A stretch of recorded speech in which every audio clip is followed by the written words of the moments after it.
రక్షణ పొందిన వారు ఆ రక్షణ యొక్క విలువని ఇంకా ఆస్వాదించని వారుగా ఉంటున్నారు. అందుకని ఈరోజు ప్రత్యేకంగా రక్షణ అనే మాటనే మనం ధ్యానం చేస్తాము. దాని కొరకు హెబ్రీయులకు రాసిన పత్రిక 2వ అధ్యాయం 3, 4 వచనాలు కలిపి ఉన్న లేఖనంలో మొదటి మాట చదువుకుంటాం. ఇంత గొప్ప రక్షణను మనము నిర్లక్ష్యము చేసిన ఎడల ఏలాగు తప్పించుకొందుము. మనం చదువుకున్న ఆ లేఖనంలో గొప్ప రక్షణ అనే మాట కనిపించింది. అసలు రక్షణ అనే పదాన్ని మనం నెమ్మదిగా ఆలోచించేద్దాం. ఏంటి రక్షణ? దేని నుంచి రక్షణ? రక్షణ మనం కావలసిన వారమై ఉన్నామంటే ఏదో ప్రమాదంలో ఉన్నామని అర్థం. జనరల్గా రక్షణ అనే పదాన్ని ఒక మనిషి ఏదో ప్రమాదంలో ఉంటే ఆ మనిషికి రక్షణ కావాలనే భావంతో రక్షణ అనే పదాన్ని వాడతారు. ఏదన్నా ప్రమాదంలో ఉంటే,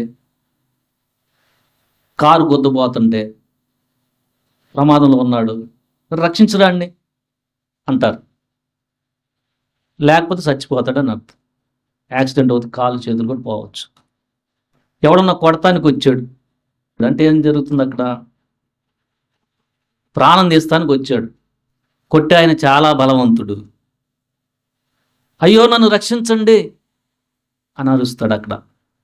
ఎందుకంటే ఆయన బలం సరిపోవట్ల. సముద్రంలో ఈత కొడటానికి వెళ్ళాడు. తెలియకుండానే వెళ్తున్నాడు, బాగానే ఉంది, మునిగిపోతున్నాడు. అయ్యో నన్ను లేవనెత్తండి, నన్ను రక్షించండి అని కేకేస్తాడు. ఏం చేస్తున్నాడు అక్కడ? ఎక్కడో కూరుకొని పోతున్నాడు. అంటే ప్రమాదంలో లోపలికి వెళ్ళిపోతున్నాడు.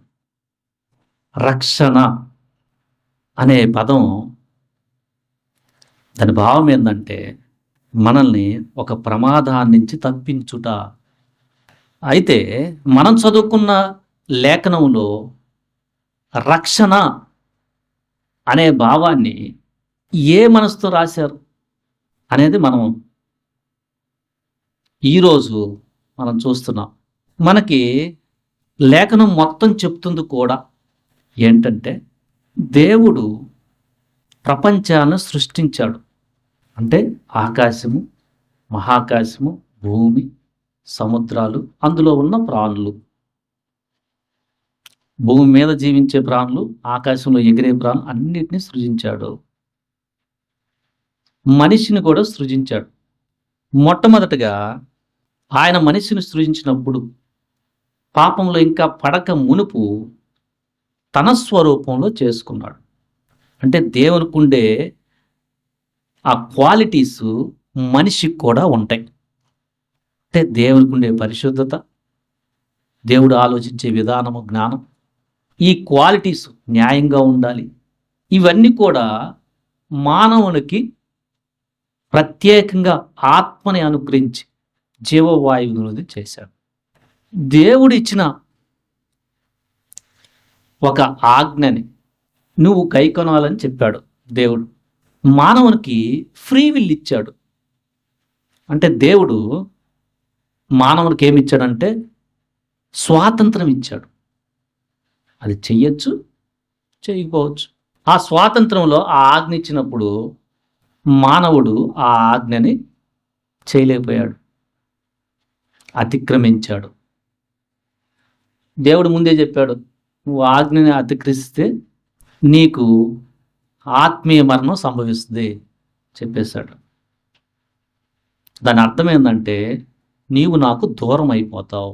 అలాగున మొదటి మన పితరుడైన ఆదాము, తన భార్య అయిన అవ్వ, వారు దూరం అయ్యారు. వారి నుంచి వచ్చిన ప్రపంచంలో జనాభా అంతా కూడా ఆ పాప స్వభావాన్ని పొందుకొని దేవునికి దూరంగా ఉన్నారు. పుట్టుకతోనే ఆ స్వభావం వచ్చేస్తుంది. ఒక వ్యక్తి నిజాయితీగా ఆలోచిస్తే, మూర్ఖత్వంతో కాకుండా, తను పాపంలో స్వభావంతో పుట్టానని కొంత ఏజ్ అలా రాగానే తెలిసిపోతుంది. కాకపోతే అంగీకరించే దాంట్లోనే మూర్ఖత్వం, అదొకటి పాపంలో ఉండటం వల్ల మూర్ఖత్వం, గర్వం అంగీకరించడానికి అడ్డుపడతాయి. అంతేగాని నెమ్మదిగా సింపుల్గా ఆలోచిస్తే ప్రతి ఒక్కరు కూడా పాపం చేశారని చేసేవాడు చెప్పపోయినా వింటున్నాడు ఈజీగా తెలిసిపోతుంది. సో దేవుడు ఏం చేశాడంటే ఈ రిలేషన్ని, తనకి మానవునికి మధ్య ఉన్న రిలేషన్ని మరలా సమకూరుస్తానికి ఒక మార్గాన్ని ఏర్పరిచాడు. ఆయన ఈ లోకానికి మానవునిగా వచ్చి ఆయన పరిశుద్ధమైన రక్తంతో మానవుణ్ణి ఈ పాపా నుంచి విమోచించాలని ఆయన యొక్క ప్రణాళిక. ఇది భూమి పునాదులు వేయబడక మునిపే. ఇక్కడ రక్షణలో ఉన్న అర్థం ఏంటంటే ఒక అర్థం విమోచన. ఈ పదాలు గుర్తుపెట్టుకోండి. ఇంగ్లీష్లో రిడెంప్షన్. దేని నుంచి విమోచన? మరణము నుంచి విమోచన, పాపము నుంచి విమోచన. ఎందుకంటే మానవుడు నిత్య మరణంలో ఉన్నాడు. ఇక్కడ ఏంటంటే భూమి మీద ఒక టెంపరీగా దాన్ని తెలుసుకుంటే ధన్యుడు. ఎందుకంటే అది చాలా గొప్ప రక్షణ. పాపం యొక్క బంధకాలు ఉండిపోయాడు, దాని నుంచి విమోచన కావాలి. సో విమోచనకి ఒక క్రయధనం కావాలా, అంటే ఒక ప్రైస్ చెల్లించాలి. ఆ విమోచన క్రయధనమే యేసు ప్రభు వారి పరిశుద్ధమైన రక్తం. అంటే దేవుడే మానవుడి పట్ల కనికరం కలిగి ఆయనే విమోచిస్తానికి మళ్ళీ వచ్చాడు. ఈ విమోచనని దైవత్వం లేని మానవుడు ఎవ్వరు చేయలేరు. ఎందుకంటే ఈ విమోచన కార్యం చేయాలనంటే ఆయనలో పాపం ఉండకూడదు. యేసుప్రభు వారి జన్మలో చూస్తే అందుకొని మనం పురుషుని యొక్క కలయిక కాకుండా ఆయన పరిశుద్ధాత్మతో పుట్టడం, తర్వాత ఆయన జీవితంలో పాపము లేని వాడిగా జీవించటం మనం లేఖనాలు సువార్తలు చూస్తున్నాం. సో ఏ మానవుడు కూడా, మానవునిగా పుట్టిన నేను కానీ మీరు కానీ ఎవ్వరు కూడా తోటి మానవుడిని వారి పాపము నుంచి విమోచించలేరు. వేరేది 10 రూపాయలు ఏదో ఎవరికన్నా అప్పు ఉంటే పోయి ధనవంతుడు ఏదైనా వచ్చేసి తీసుకో 10 రూపాయలు నేను విమోచిస్తాను అనొచ్చు. ఒక స్లేవ్ ఉంటే అమెరికాలో, అప్పట్లో స్లేవ్ దాసులు కొనేవాళ్ళు, వాళ్ళు బాధపడుతుంటే ఈ స్లేవ్ నేను విడిపిస్తున్నానని విడిపించేవాళ్ళు.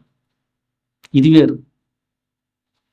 ఇది నీ ఆత్మకి దేవునికి ఉన్న కనెక్షను, ఆ పోయిన కనెక్షన్ని మరలా తేవటం అనేది దేవుడే చేయాలి. దీన్ని విమోచన అన్నారు.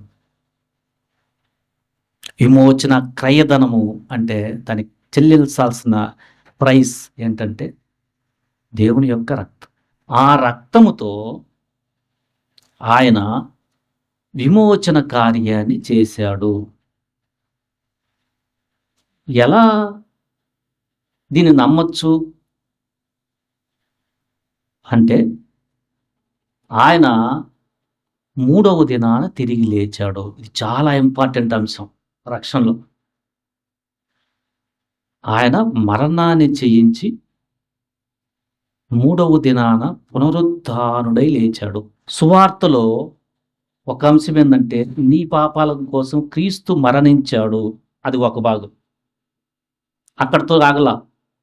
క్రీస్తు తిరిగి లేచాడు 3వ దినాన. అది చాలా ఇంపార్టెంట్. క్రీస్తు మరణించటం వలన, నమ్మటం వలన మనకి శిక్ష పోయింది. ఎందుకంటే ఆయన మరణించాడు. క్రీస్తు 3వ దినాన తిరిగి లేచుట వలన నీలో ఆత్మబలం వస్తుంది. ఇక పాపాన్ని జయించడం జరుగుతుంది. కొంతమంది అది నమ్ముతారు, అంతే, పాపంలోనే తడబడుతుంటారు, ఇంకంతే. అంటే సువార్త పూర్తిగా వినరు. దాన్ని నమ్మితే వచ్చింది ఏంటంటే క్షమాపణ. ఎందుకంటే మన శిక్ష పోయింది, ఆయన శిక్ష అక్కడితో ఆగిపోలా. బాప్టిజం అప్పుడు మునిగాం అంటే చనిపోయాం పాపానికి, మనం లెగుస్తున్నాం. క్రీస్తు పునరుద్ధానానికి సాదృశ్యం. అది నమ్మినప్పుడు మనకి ఆత్మనిస్తున్నాడు. ఆత్మ ఏం చెప్తున్నాడంటే నువ్వు నా కుమారుడివి, నా కుమార్తెవి, నిన్ను నేను కన్నాను అని చెప్తున్నాడు. సో రక్షణ పొందిన నీకు ఈ అనుభవం ఉందా? ఒకసారి చెక్ చేసుకో. ఇది ప్రశ్నే, చాలా ఇంపార్టెంట్ ప్రశ్న ఇది. రక్షణ పొందిన నీవు ఆత్మలో పాత జీవితానికి చనిపోయాననే భావం కలుగుతుందా? కలగలేదంటే నువ్వు ఇంకా ఫస్ట్ దాంట్లో నమ్మావు అంతే. పునరుద్ధాన శక్తిని నువ్వు నమ్మటంలో ఫెయిల్ అవుతున్నావు. పశ్చాత్తాపడి ఇప్పుడన్నా అయితే నువ్వు పునరుద్ధానుడై పాత స్వభావానికి చనిపోయి ఆత్మలో కొత్త జీవాన్ని పొందుకుంటావు. జాగ్రత్త. చాలామంది నా పాపాలు క్షమించావు అక్కడితోనే ఆగిపోయి సగంతోనే తృప్తి పొందుతూ చాలా ఇబ్బందులతో బతుకుతున్నారు. ఎందుకంటే రక్షణ యొక్క గొప్పతనం తెలియలా. నీవు పునరుద్ధానుడై క్రీస్తు ఆయన నమ్మి నువ్వు కూడా ఆత్మతో మరలా బతికి లెగిస్తే అసలు నువ్వు టోటల్గా డిఫరెంట్ పర్సనవే.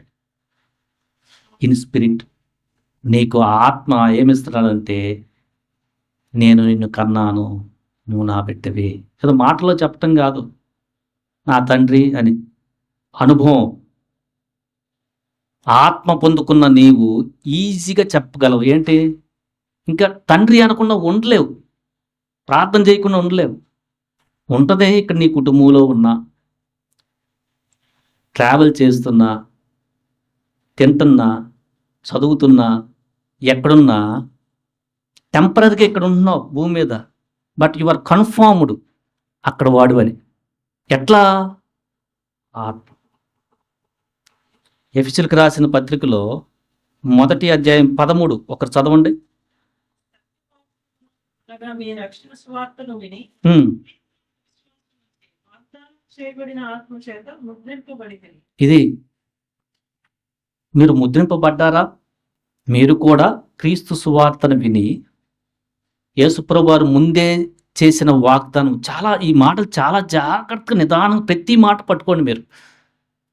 యేసుప్రభు వారు ఏం చెప్పారంటే, నేను చనిపోవటం మంచిది, మీకు మంచిది, ఇప్పుడు ఏడుస్తున్నారు కానీ నేను మళ్ళా లెగుస్తాను, అప్పుడు మీరు సంతోషిస్తారు, మా ఫాదర్ దగ్గరికి వెళ్తాను, నేను అడుగుతాను, కనిపెట్టుకోండి, మీకు ఆత్మనిస్తాను. మీరు కూడా రక్షణ సువార్తను విని దేవుడు వాగ్దానం చేసినట్టు, యేసుప్రభు వారు వాగ్దానం చేసిన ఆత్మ చేత ముద్రించబడ్డారు. ముద్రించబడ్డం అంటే ఇంకా కన్ఫర్మ్ అంతే, ట్యాగ్ చేయటం అంతే. ఇది పరలోకం వస్తువు, అక్కడికి వెళ్తుంది. పోస్ట్ మ్యాన్ సీల్ చేసి ఇంకా అది వేసేసేయండి అంటే అడ్రస్కి వెళ్ళిపోద్ది కదా, మన అడ్రస్ పరలోకం. ఎందుకంటే అక్కడికి ఇక్కడ కనెక్షన్ వచ్చేసింది. నీకే తెలుస్తుంది. నీకు తెలుస్తుందా? లేకపోతే ప్రభువా నాకు పరిశుద్ధాత్మ బాప్టిజాన్ని ఇవ్వు, నీ ఆత్మతో నింపు ప్రభువా. ఏంటి ఈ షఫ్లింగ్, సనుగుడు, ఏంది ఇది? అడుగు, ఇస్తాడు. విశ్వాసంతో పొందుకుంటాం. నేను దర్శిస్తాడు. నీకు వాగ్దానం ఇచ్చిన వాడు, చేసిన నమ్మదగిన వాడు. నువ్వు చాలా చాలా ఇంపార్టెంట్. దీన్ని పొందుకోకపోతే నీ పాపాలు క్షమించబడ్డే నిజమే, కానీ నువ్వు రక్షణలో షఫుల్ అవుతా ఉంటావు. అర్థం కాదు అసలు. ఇప్పుడైనా ఈ గొప్ప రక్షణలో ఉన్న భాగం ఏంటంటే, నువ్వు పాపాన్ని జయించగలవు. పాప క్షమాపణ పొందుకోవటమే కాదు, నువ్వు పాపాన్ని కూడా జయించగలవు. ఎందుకంటే హీస్ జీసస్, అతని పేరులోనే, ఆయన పేరులోనే తన ప్రజలను పాపముల నుంచి ఆయనే రక్షించును. రక్షణ. అందుకని ఆయనకి యేసు అని పేరు పెట్టబడును. తానే తన ప్రజలను పాపము నుంచి క్షమించును గనుక ఆయనకి యేసు అని పేరు పెట్టబడిన అనలా అక్కడ. ఆయనే తన ప్రజలను పాపము నుంచి క్షమించటమే కాదు, క్షమించి రక్షించును. అంటే పాపాన్ని నువ్వు జయిస్తావు. పునరుద్ధానం నమ్మాలా. నువ్వు పశ్చాత్తాపడి ఆత్మ కోసం ఏడిస్తే నిన్ను నూతన స్వభావం వచ్చేస్తాయి. ఈ నూతన స్వభావాన్ని గురించి ప్రవక్తలు అంటే యేసు ప్రభువారు రాక మునుపు యెహెజ్కేలు 36:26 యెహెజ్కేలు గ్రంథం. నూతన హృదయము ఉమ్, ఉమ్, ఉమ్. ఇది నీకు ఆ నూతన స్వభావం ఎలా వస్తుందంటే ఆత్మ పొందుకున్న సమయాన నీ నేచర్ మారిపోయినట్టు నీకే తెలుస్తుంది. ఎందుకంటే నీకు అంతకుముందు ఉన్న బ్యాడ్ హ్యాబిట్స్ నువ్వేం మార్చుకునేది కాదు, ఒక రోజులోనే పోతాయి, ఇంకా దాని మీద ఉండదు. అంతకుముందు ఎట్లా పడితే అట్లా కొట్లాటకెళ్ళేది చాలా నెమ్మది అయిపోతుంది. ఎందుకంటే దేవుని యొక్క బిడ్డగా నువ్వు మళ్ళా జన్మించావు ఆత్మ చేత. ఇది చాలా చాలా ఇంపార్టెంట్ అంశం. ఎన్నోసార్లు మీరు విన్నారేమో. కేర్ఫుల్గా ఉండండి, పశ్చాత్తాపడండి. రక్షణ పొందని వారు మీరు ఆత్మలో జన్మించాలి. మీకు పాప క్షమాపణ దేవుడే ఒక మార్గం ద్వారా తన ప్రియకుమారుని ద్వారా మీకు ఇచ్చాడు. ఆ మార్గాన్ని ఇది పొందుకోవాలంటే విశ్వాసం, నమ్మటం. ఇది ఉచితంగా వచ్చేది. మీరేదో చేసేసి ఏదోదో ఇచ్చేసి నేను ఇస్తున్నాననే గర్వంతో పొందుకునేది కాదు. ఇది దీనత్వం, పశ్చాత్తాపముతో, ప్రభువా నేను పాపిని, నా కోసం నీవే చివరికి నా పాపం నీ ప్రాణాన్ని బలిగా తీసుకుంది, నువ్వు పునరుద్ధానుడు అయ్యావు, నన్ను రక్షించు అని నువ్వు డెప్త్స్ ఆఫ్ యువర్ హార్ట్ పశ్చాత్తాపంతో ప్రార్థన చేస్తే నేను దేవుడు దర్శిస్తాడు. ఇది ఉచితంగా వచ్చింది. రక్షణలో ఉన్న గొప్పతనం ఉచితంగా. దాన్ని ధ్యానం చేయండి. మనం ఉచితముగా నీతిమంతులయ్యాం. రోమిలకు రాసిన పత్రిక 3:24. మనకు టైం లేదు. మనము ఉచితముగా నీతిమంతులయ్యాం. అందుకనే యెషయా గ్రంథంలో కూడా 55లో రండి, మొదటి వచనంలో, దప్పికొనిన వార్లారా నీళ్ళ యొద్దకు రండి, రోకలు లేని వార్లారా మీరు వచ్చి కొని భోజనం చేయుడి. రండి, రోకలు లేకపోయినను ఏమీ ఇయ్యకనే ద్రాక్షారసమును పాలను కొనుడి. మీరు దీనికి డబ్బులు ఇవ్వాల్సిన పని లేదు. మీరు ఇవ్వాల్సిన మీ హృదయం. నా హృదయాన్ని బాగు చేయి అనేది రెస్పాండ్ అవ్వటం. ఎందుకంటే రక్షణ కానీ డబ్బులు ఇస్తే వచ్చేటైతే పుట్టుకతో భేదవాడు, అసలు సంపాదించలేనివాడు రక్షణ పొందుకోలేడు. దీంట్లో దేవుని న్యాయం ఉంది. ఓన్లీ ధనవంతుడే పొందుకుంటాడు రక్షణ. దేవుడు అన్యాయస్తుడు కాదు.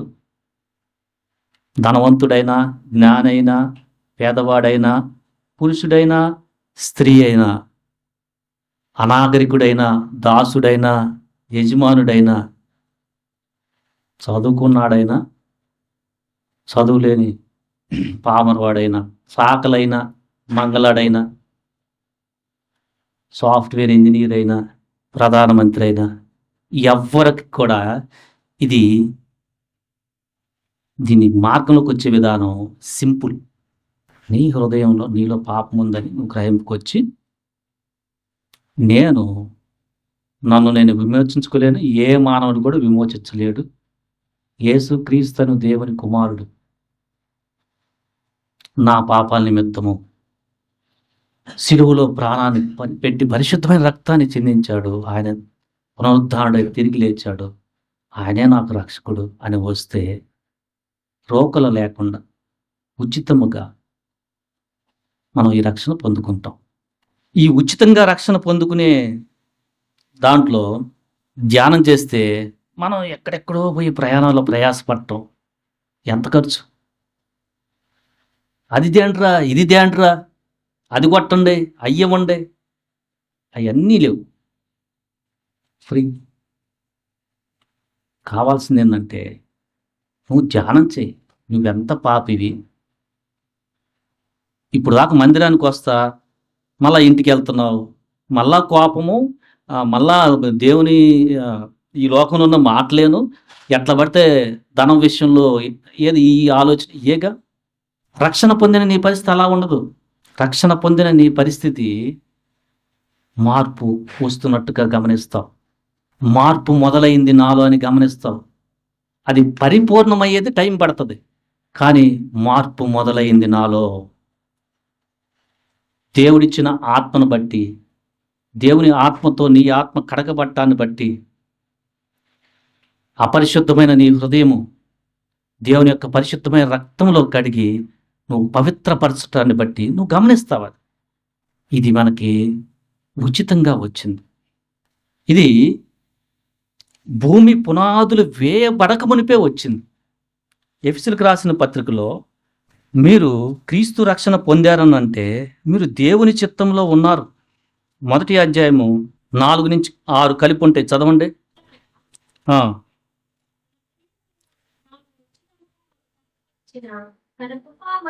చివరిలో చదివేసేయండి. ఆ వచనం చివరిలో, జగత్తు పునాది వేయబడక మునిపే ప్రేమ చేత ఆయన క్రీస్తులో మనలను ఏర్పరచుకుని. ఇప్పుడు సువార్త చాలామంది వింటున్నారు. ఈవెన్ చర్చికొచ్చి చాలామంది విని అలా వెళ్ళిన వాళ్ళు మన చిన్న చర్చిలో చాలామంది ఉన్నారు. నువ్వు రక్షణ పొందావంటే, బాప్టిజం స్టెప్లోకి వేయగలిగావంటే నువ్వు దేవుని చిత్తంలో ఉన్నావు. దాని మీనింగు అవతల వాళ్ళు నెగ్లెక్ట్ చేసే ప్రమాదంలో ఉన్నారేమో. చాలా జాగ్రత్త. ఎందుకంటే నీకు ఇంకా ఫ్రీ విల్ ఇచ్చాడు దేవుడు. నిన్ను పట్టేసి లాగేసుకోడు. నీకు స్వచిత్తం ఇచ్చాడు, స్వాతంత్రం ఇచ్చాడు. నువ్వు నమ్మచ్చు, నమ్మకపోవచ్చు. నమ్మితే నీకు రక్షణ, నమ్మకపోతే నిత్య నరక శిక్ష. ఈ రక్షణ మనల్ని నరక శిక్ష నుంచి తప్పించింది.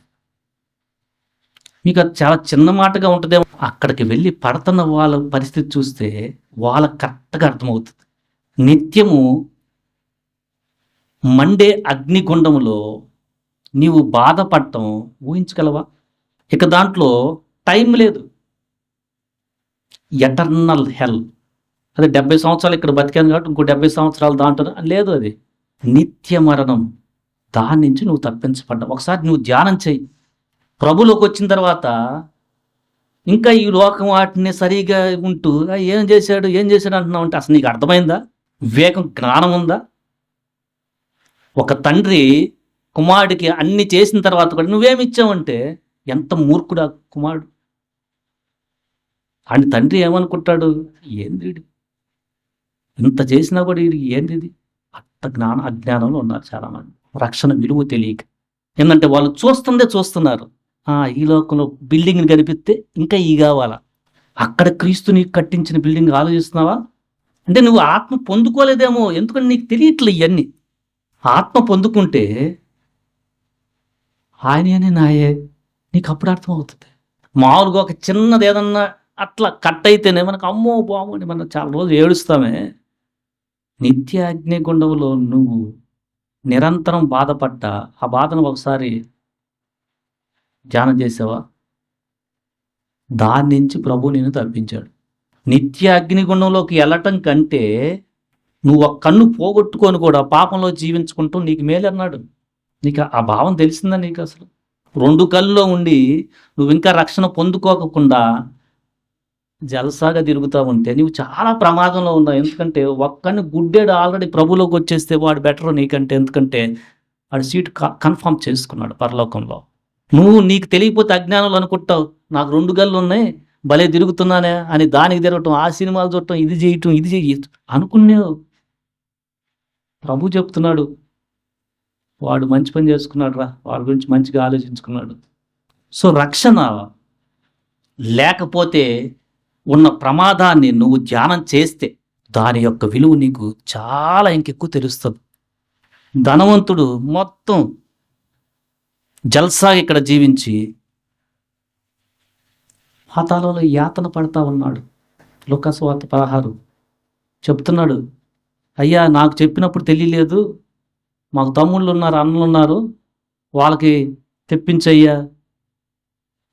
అక్కడ చెప్తున్నారులే, సువార్త ప్రకటిస్తూ ఉన్నారు, మోషే వాళ్ళ ప్రవక్తలు చెప్తా ఉన్నారు, అంటే ఇప్పుడు కూడా దేవుని సేవకులు చెప్తా ఉన్నారు, ఇక్కడి నుంచి పంపించయ్యా అంటే అక్కడ వాళ్ళు చెప్పలేదు. నువ్వు ఇక్కడి నుంచి పంపించి వచ్చినా కూడా వినరు. ఎందుకంటే ఇప్పుడు నేను చెప్తున్నాను, చాలామందికి చెప్పా, వినేవాడే వింటున్నాడు. ఇంట్లో వాళ్ళకి చెప్పా, అరే రక్షణ ఉంది, రక్షణ ఉంది, రక్షణ ఉంది, రక్షణ చాలాసార్లు చెప్తున్నా. వినేవాళ్ళు కొంత ఇంతవాటికి రెస్పాండ్ అయ్యారు. వినవాళ్ళు నువ్వు ఒకవేళ దగ్గర దాకా వచ్చి తప్పిపోతావేమో, అది ఇంకా ప్రమాదం, అస్సలు తెలియకపోతే చెప్పలేదు నీకు అనుకుని, ఓకే నాకు తెలియలేదు, అరే దగ్గర దాకా వచ్చి అమ్మో, రక్షణ అంత గొప్పతనం ఉంది, అంత వాల్యూ ఉంది. మనం ఉచితంగా నీతిమంతులుగా తీర్చబడటం ఎందుకనగా లేఖనం చెప్తుంది, మనము ఆయన యందు దేవుని నీతి ఒకటకు పాపము ఎరుగని ఆయన పాపముగా చేయబడెను. ఇది లేఖనం చెప్తా ఉంది. మనము ఆత్మ పొందుకుంటానికి అబ్రహాము విన్న మాట మనకి అన్యజనులకు వస్తానికి క్రీస్తు శాపమయ్యాడు. లేఖనాలు చెప్తున్నాయి గలతీయులకు రాసిన పత్రికలో. క్రీస్తు శాపమయ్యాడు అంటే దేవుడే శాపం అయిపోయాడు, అంటే అంత బాధ పడ్డాడు. ఎందుకు? నిన్ను అరే చాలా ఇంపార్టెంట్ మళ్ళా సమకూర్చుకుంటానికి తన రిలేషన్, ఏదేను వనంలో పోయిన ఆ రిలేషన్ని మళ్ళా సమకూర్చుకుంటానికి దేవుడే శాపం అయిపోయాడు. ధ్యానం చేసావా? నిన్ను ఎంత ప్రేమిస్తే దేవుడు అంత క్రయదనం అక్కడి దాకా చెల్లించగలడు. ఎప్పుడైనా ధ్యానం చేసావా? ఎప్పుడన్నా నీ ఒక కంఫర్ట్ విడిచి, ఒక తగ్గింపు విడిచి వెళ్ళాలంటేనే చాలా ట్రబుల్ అవుతున్నావే. ఒక చిన్న సారీ చెప్తానికి, తప్పు చేసి కూడా దేవుడయ్యుండి పరిశుద్ధుడు పరిశుద్ధుడు పరిశుద్ధుడు అనే దేవదూతలతో ఆ సన్మానించబడటం, కొనియాడబడటం, ఆరాధించబడటం, దాన్ని వదిలేసి పశువుల తొట్టి జన్మించి మళ్ళా అందులో కూడా ఎక్కడి దాకా ఆయన మానవుణ్ణి ప్రేమించి ఎక్కడి దాకా వచ్చాడంటే శిలువ మరణం పొందినంతగా తగ్గించుకోవటం. ధ్యానం చేసావా? దేవుని తగ్గింపు నీ హెచ్చింపైందని జ్ఞానం చేసావా? ఆయన తగ్గింపు నేను హెచ్చించబడ్డాను. పాపిని నిన్ను రాజుగా యాజకునిగా చేశాడనే విషయాన్ని నువ్వు ధ్యానం చేసావా? సరే, నువ్వు రాజని నమ్మకుండానే ఇంకా ఇక్కడిక్కడిక్కడిక్కడిక్కడ వాడు అన్యాయం చేస్తాడు దాని గురించి ఆలోచన చేస్తున్నావంటే you are a king, priest, యాజకుడు. నువ్వు గమనించావా? నీవు దేవునికి ఒక ప్రత్యేకమైన స్వాస్థ్యానివి. గమనించావు గొప్పతనాన్ని? అంతకుముందు ఎవడో మనం రోత, పాప రోత హృదయం, లోకానికి, మాయలకి, ఆశలకి ఈజీగా అట్రాక్ట్ అయిన మనల్ని భూమి పునాదులు వేయబడక మునిపే నువ్వేం చేయకుండా ఉచితంగా నిన్ను క్షమించి, ఎప్పుడైనా క్షమించటం ఉందా అసలు? ఆయన క్షమించే తత్వాన్ని నువ్వు ధ్యానం చేసావా? అసలు నువ్వు సనుక్కొట్టిన ఇప్పుడు దాకా కూడా వెంటనే నీ ప్రాణాన్ని తీసేయకుండా దీర్ఘశాంతాన్ని నువ్వు ధ్యానం చేసావా? ఎప్పుడైనా చిన్న ఓర్పు ఉంటుందా నీకు? జనరల్గా ఇది ధ్యానం చేస్తే ఆ రిఫ్లెక్షన్ నీ లైఫ్లో కనిపిస్తూ ఉంటుంది. నువ్వు రక్షణ యొక్క గొప్పతనాన్ని నువ్వు ఎరుకగా, అవివేకంగా ఇంకా ఉంటూ నువ్వు ఇలా ప్రవర్తిస్తున్నావేమో. పేతురు చెప్తున్నాడు, 2వ పేతురు 1వ అధ్యాయంలో 16వ వచనంలో, ఏలయనగా చమత్కారముగా కల్పించిన కథలను అనుసరించి మన ప్రభు అయిన యేసుక్రీస్తు యొక్క శక్తిని, ఆయన రాకడను మేము మీకు తెలుపలేదు కానీ. ఒక సాక్షి ఏం చెప్తున్నాడంటే ఇక్కడ అల్లేసిన కథలు కాదు. అల్లేసిన కథలు కొద్దిగా నువ్వు కూర్చున్నావంటే ఏయో రాసేయచ్చు. చమత్కారంగా మానవుని మదిలో నుంచి వచ్చిన ఆలోచన ఏదొస్తుంది రాయటం, అవి కాదు. 17వ వచనంలో చెప్తున్నాడు పేతురు, ఇది చనిపోయేటప్పుడు రాసిన లేఖ. ఆయన మహత్యమును మేము కన్నులారా చూచిన వారమైతిమి. ఆ సాక్ష్యం చూసావా? రూపాంతర కొండలో ఆయన రూపాంతరం అవుతుంటే ఆ దివ్య మహామేఘము నుంచి ఈయన నా ప్రియకుమారుడు అనే వచ్చే శబ్దాన్ని మేము విన్నాం.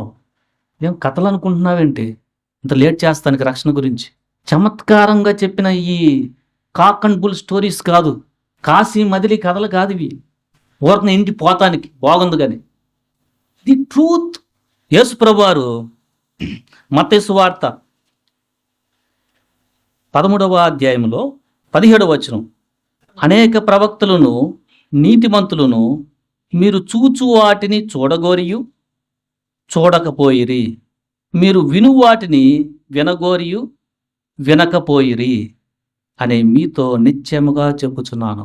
యేసుప్రభువారు వచ్చినప్పుడు ఆయన చూసే ధన్యత, జరుగుతున్న మహత్కార్యాలు, అద్భుతాలు మీరు చూస్తున్నారంటే నా ముందు వచ్చిన ప్రవర్తనలు చూడలేకపోయారు. ఈ రోజు కోసమే వాళ్ళు చూస్తున్నారు. ప్రభు చెప్పిన ఈ మాటని నువ్వు ఎంతవరకు అర్థం చేసుకున్నావు? చమత్కారం కాదు ఇది. హెబ్రీకి రాసిన పత్రికలో ఇందాక మీరు చదివిన 2వ అధ్యాయంలో హెబ్రీలకు ఇంత గొప్ప రక్షణ మీరు నిర్లక్ష్యము చేయకూడదు, చేస్తే తప్పించుకోలేరు అని చెప్తున్న మాటలో 5వ వచనం 2:5, మనము మాట్లాడుచున్న ఆ రాబోవు లోకమును ఆయన దూతలకు లోపరచలేదు. మానవునికున్న ధన్యత, మానవుని ఎడ్ల దేవునికున్న ప్రేమని ఆయన దూతలతో కూడా పోల్చట్లా. ఆ రిలేషన్నే నీవు దేవదూత కంటే దేవుని దృష్టిలో ఇంపార్టెంట్. గమనించావా? ఇప్పుడు నీ శరీర తత్వం జనరల్గా అనుకుంటా ఉంటుంది, దేవదూత కనపడంగానే వాళ్ళు అనుకుంటావు. వాళ్ళు నువ్వు కానీ రక్షణ పొందిన వాళ్ళకి ఇది పొందితే నీకు వాళ్ళు పరిచయం చేస్తారు. ప్రార్థన చేసినప్పుడు నీకు వర్తమానం తెస్తారు. గాబ్రియల్ దూత,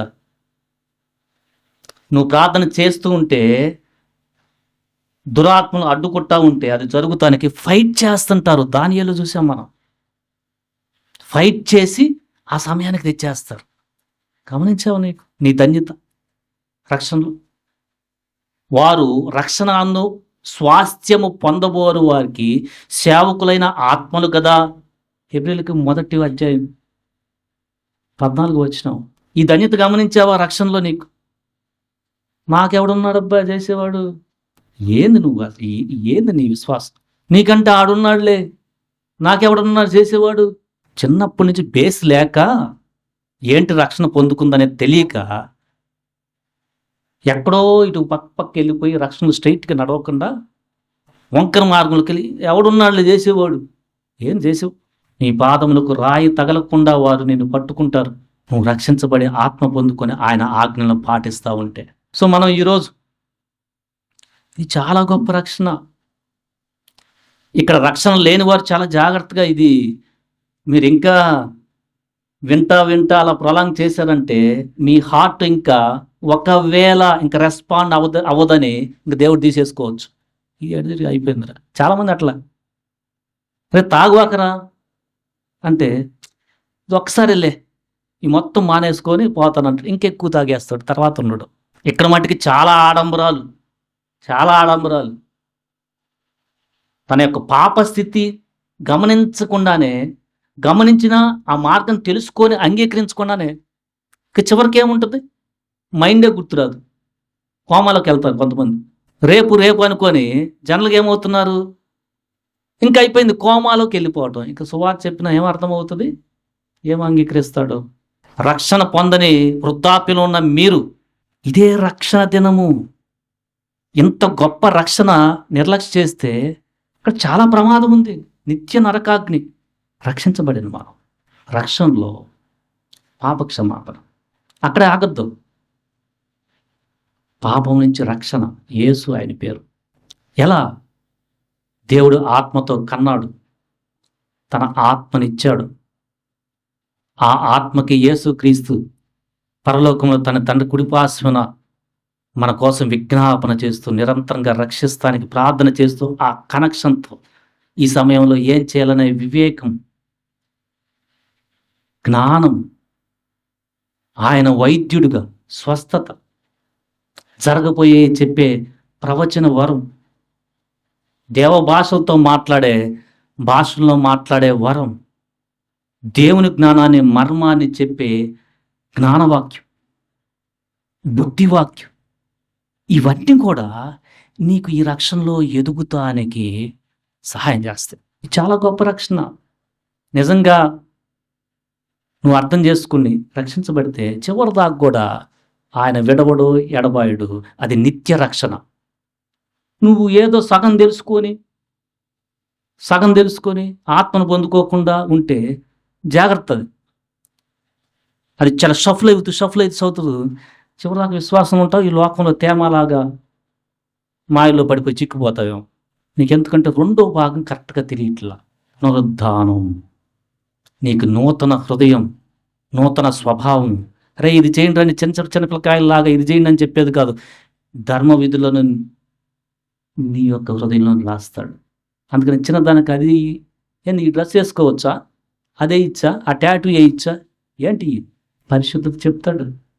మనం ఈ రక్షణని, గొప్ప రక్షణని అర్థం చేసుకున్నవారమై ఈరోజు మనకు ఆయన ఇచ్చిన గొప్ప రక్షణ బట్టి మన ప్రభువుని స్తుతిస్తాం. రక్షణ పొందిన వారు, ఇది గొప్ప సువార్త మీకు ఏంటంటే ఉచితం. ఇది భూమి పునాదులు వేయబడకముందే నీ పట్ల, తప్పిపోయిన నీ పట్ల, పాపంలోని నీ పట్ల దేవుని సంకల్పం. ఆలస్యం చేయవాక, ఎందుకంటే నీకు తెలుసు చేసిన వాళ్ళు ఎక్కడ ఉన్నారు. ఇప్పుడు పాపంలో ఉండి ఇంకా పాపంలో బతుకుతానికి ఇష్టపడుతున్న ప్రజలను నువ్వు చూస్తుంటే ఇంకా నీకు వెలుగు రావట్లేదా? నీ ఇంట్లోనే పాపం చేస్తా మందిరానికి రమ్మంటుంటేనే చాలా ఇబ్బంది పడుతున్నారు.